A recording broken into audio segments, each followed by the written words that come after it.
Still got it. Subscribe, please.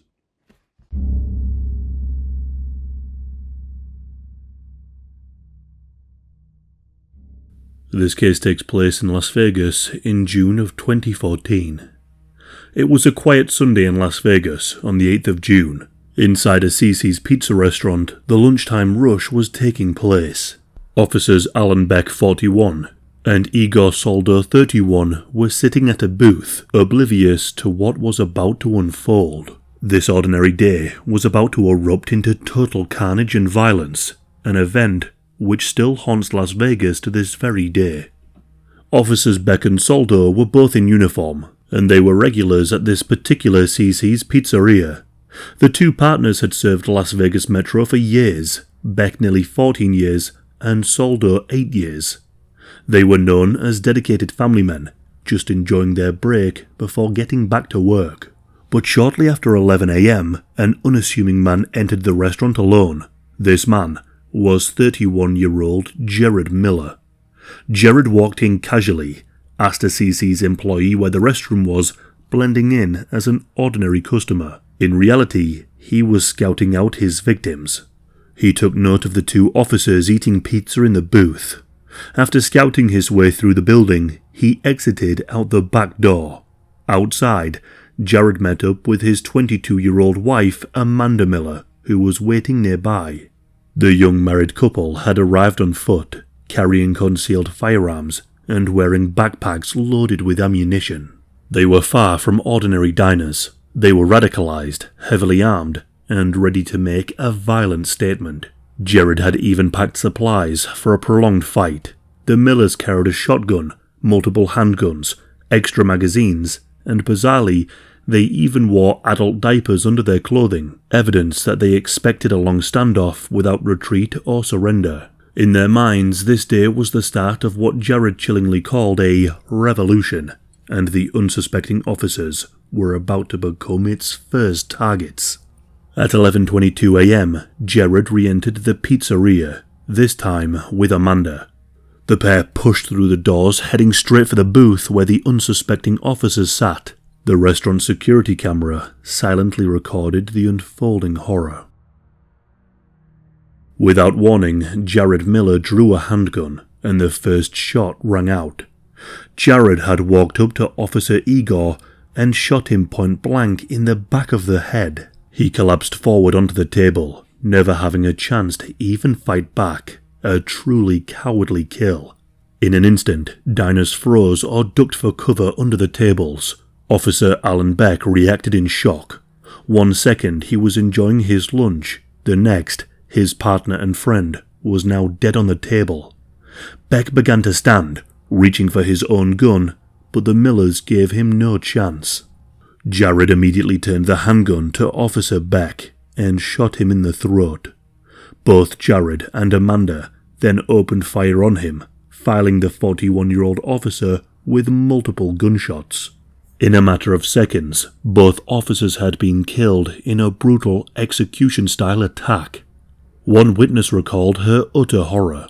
They said, "I didn't know what to think. I realized the gun was going off, and then I just dived to the floor." The two officers died almost instantly from their wounds. The Millers, however, were not quite finished yet. Jerad and Amanda grabbed the officers' bodies, dragged them out of the booth and onto the floor. From one of their backpacks, they pulled out a yellow Gadsden flag, the historic American Revolutionary flag with a coiled snake and the slogan, "Don't tread on me." This flag is not a flag of hate in itself, but some extremists do use it. The Millers draped the yellow flag over Officer Beck's body. They also tossed down a swastika symbol onto the flag.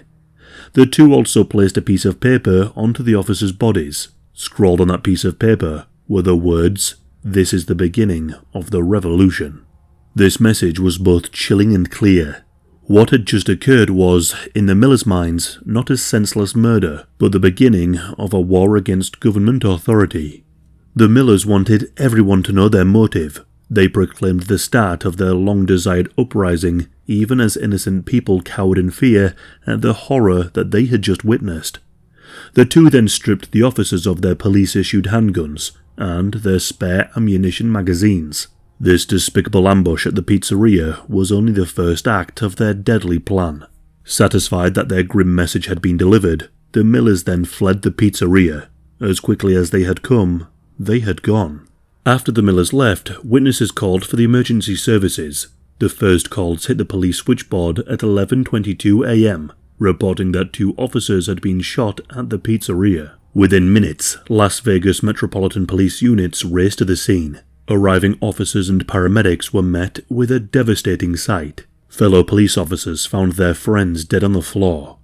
EMTs carefully checked for pulses, but tragically, there was nothing that could be done. The 2 men had been ambushed so suddenly and shot so viciously that they succumbed almost immediately. Las Vegas police leadership rushed to the scene as well, bracing for what was rapidly escalating into a citywide emergency. The assistant sheriff arrived and was briefed as to what happened. 2 officers executed, Nazi symbols left on their bodies, and a note heralding the revolution pinned to one victim. But more urgently, the killers were on the loose.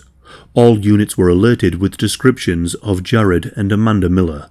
Over police radio, an eerie transmission went out.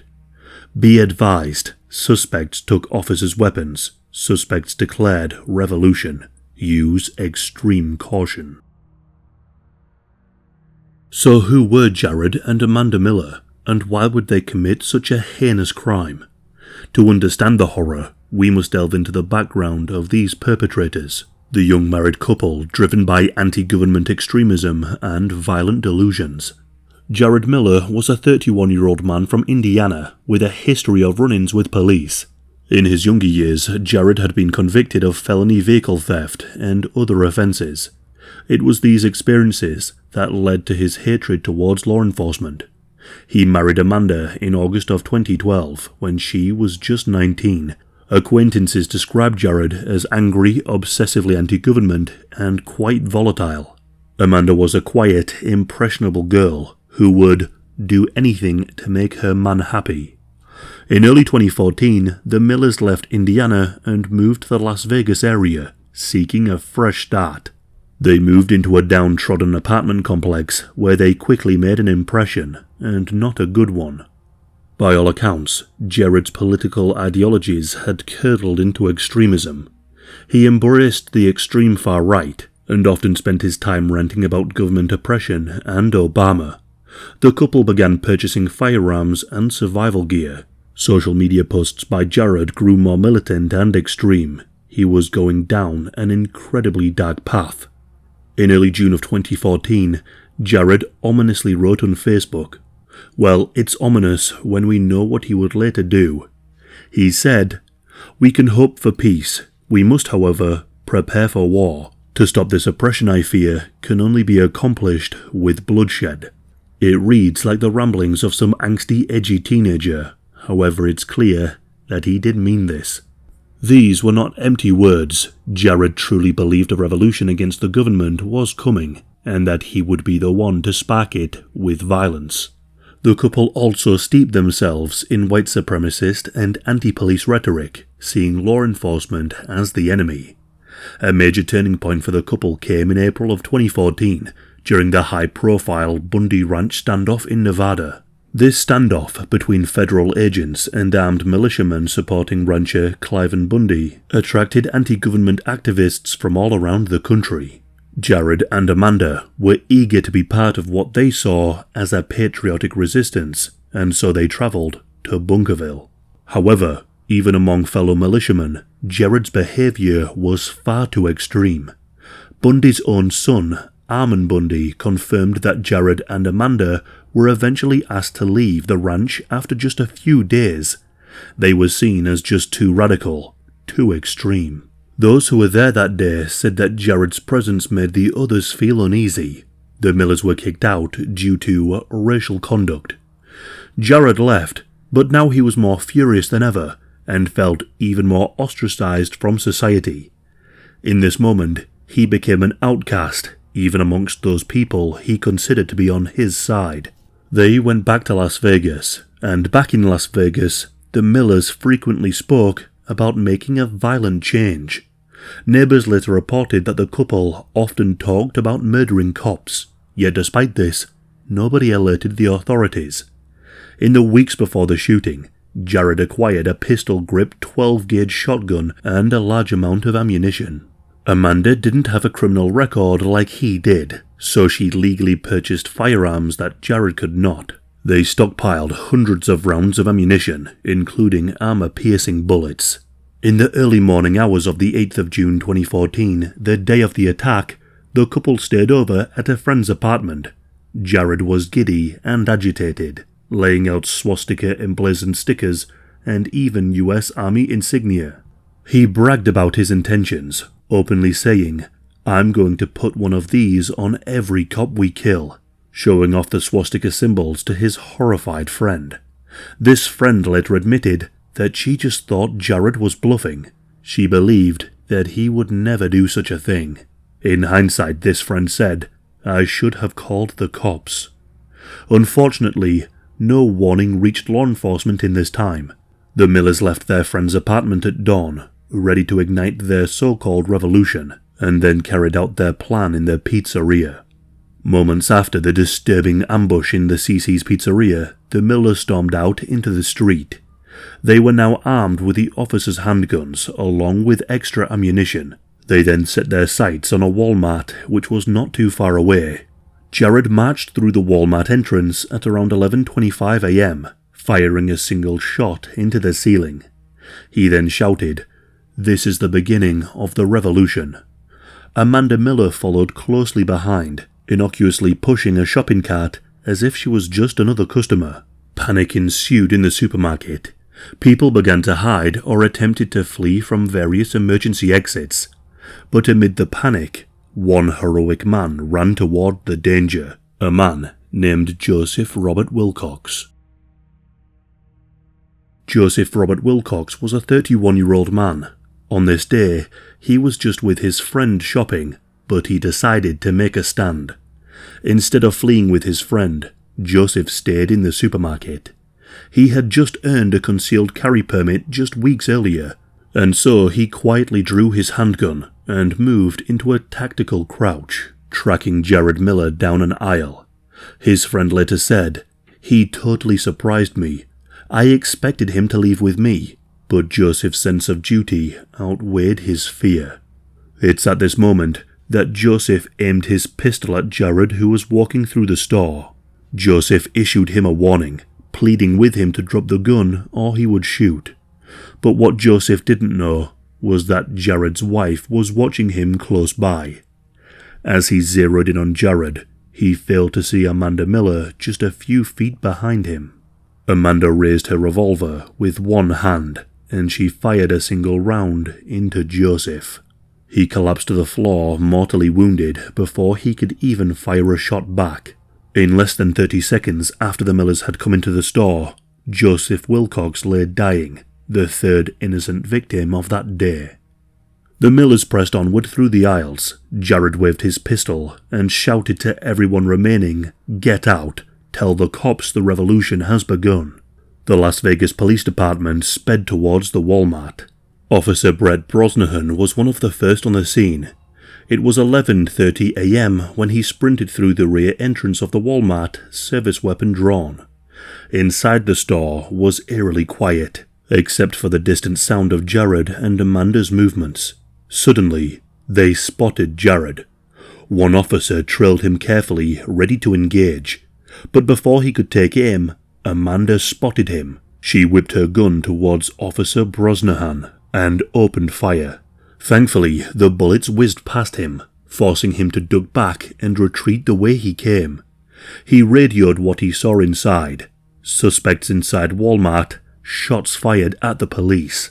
A SWAT team and dozens of patrol officers established a perimeter around the store, evacuating bystanders and locking down the car park. 4 officers managed to make entry through the back at around 11:37 a.m.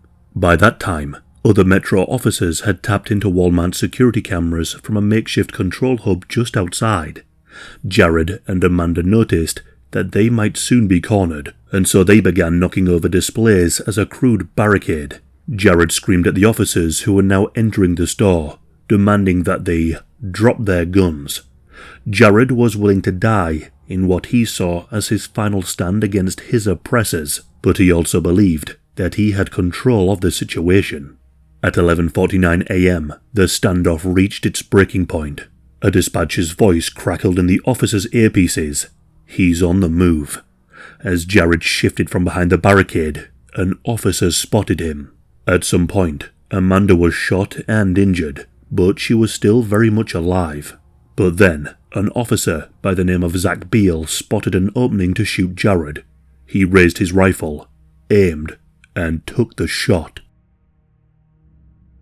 The sound of a single bullet echoed through the store. A second later, Jerad fell to the ground. He was struck in the chest. Upon seeing her husband fall, Amanda let out a scream. She went to Jerad's side as the police closed in.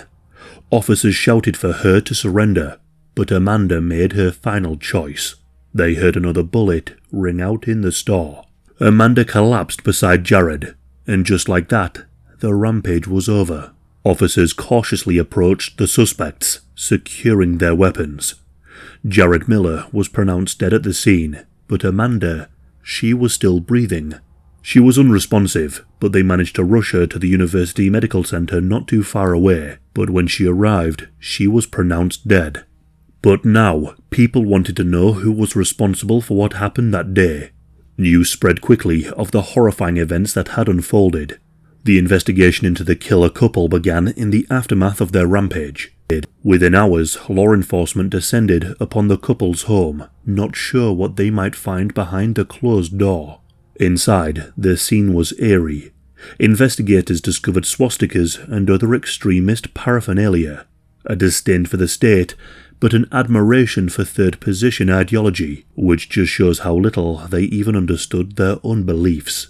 They found a stockpile of weapons along with survival supplies, but they also found something more sinister. They found detailed maps and notes of a planned courthouse attack, a plot to overthrow a government building and execute public officials and workers, all in the name of their anti-government revolution.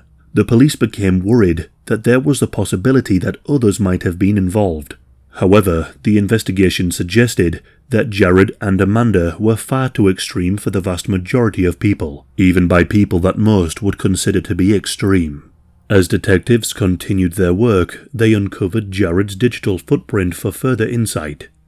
On YouTube, Jerad Miller had been posting videos for years, unhinged rants in which he cast himself as a joker in face paint and railed against police and government. Jerad's Facebook posts in the weeks leading up to the shooting were practically him just saying what he wanted to do. In early May of 2014, he penned a lengthy manifesto about the glory dying for liberty. He said, "There is no greater cause to die for than liberty. Death, in a sense, is freedom from tyranny. I know this. My wife knows this. Soon they will come for us. We know who we are and what we stand for. Do you?" Detectives pieced together how they fell down the rabbit hole of extremism. In the aftermath, the city mourned not only two fallen police officers, but also the heroic Joseph Wilcox. He was simply in the wrong place at the wrong time, and yet he made the ultimate sacrifice trying to do the right thing. Joseph had stopped at that Walmart on an ordinary errand that Sunday. Friends say that he was a quiet guy with an ironic sense of humour, a fun-loving man who would dish out bear hugs to his nieces and nephews. Friends said he began carrying a handgun specifically to defend himself and those around him from, quote, people like that. On the 8th of June 2014, that protective instinct defined his final moments. In the years since, Joseph Wilcox's name has not been forgotten in Las Vegas. In 2015, 1 year after the shooting, Wilcox's mother Deborah and other family members joined police officers to plant a young memorial tree for Joseph at Walnut Park. In August of 2015, just a year after the tragedy, the Las Vegas City Council voted to name a planned park after Officer Soldo, and in 2020, a statue of Officer Alan Beck was unveiled at Alan Beck Memorial Park. The plaque reads, "You will never be forgotten." The Millers wanted to be remembered as revolutionaries. Instead, history remembers them as cowardly murderers who wore diapers in a shootout, whilst the ones who were killed are remembered as heroes of their communities.